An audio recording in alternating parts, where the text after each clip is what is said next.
So the energy sector is obviously really front and center of the entire energy transition, as the word says it.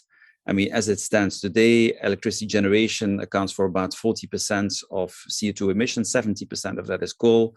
And then, of course, still 80% of primary energy consumption is oil and gas, really. So from that perspective, if you just think about, affordable energy, green energy, security of supply, it is really critical that governments set out a very clear, I would say, timing for as to how they want the energy transition to happen, but also when they want it to happen.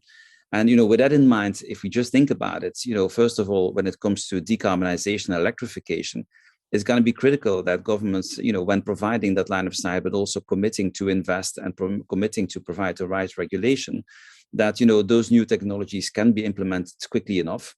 And at the same time, if we think about it, more than half of decarbonization targets need to be met by technologies which have not come to maturity, be it technical or economical. So with that in mind, that context is going to be super critical, but not just for new investments into new technology and decarbonized or carbon-free technology, but also if you think about it, just to continue to provide security of supply, we need to continue to invest also in oil and gas. Like it or not, I mean, it's super critical. We want our cars to continue to run whilst we deploy new fleet. We want our factories to continue to run as well, while we also invest in decarbonization technologies in that regard. So, that line of sight and that context, which is required for companies to make, those billions and trillions of investments in all the new technology at the right pace is going to be super critical. And this is really what COP can do.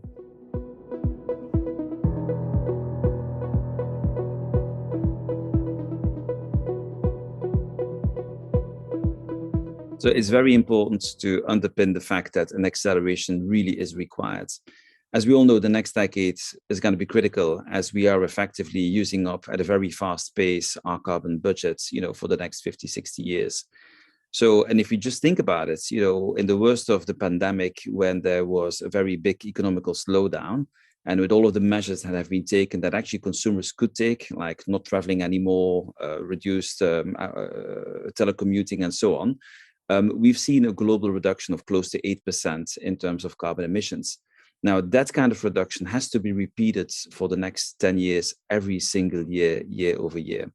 So we can only do this, we can only achieve this, of course, if COP manages to step up, to raise the bar, and raise the bar not just in terms of target, but also sign up more countries, increase the collaboration, and of course also ensure that there is a just energy transition.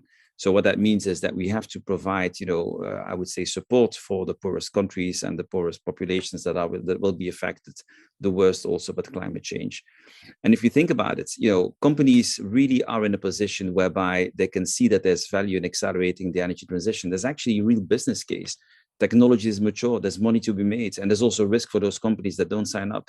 But once again, this is where COP, can, by setting those targets, by providing that clarity, can make sure that effectively, more people, more countries sign up, but also more companies go faster after that. And of course, the broader consumer, the broader population will be more supportive as well.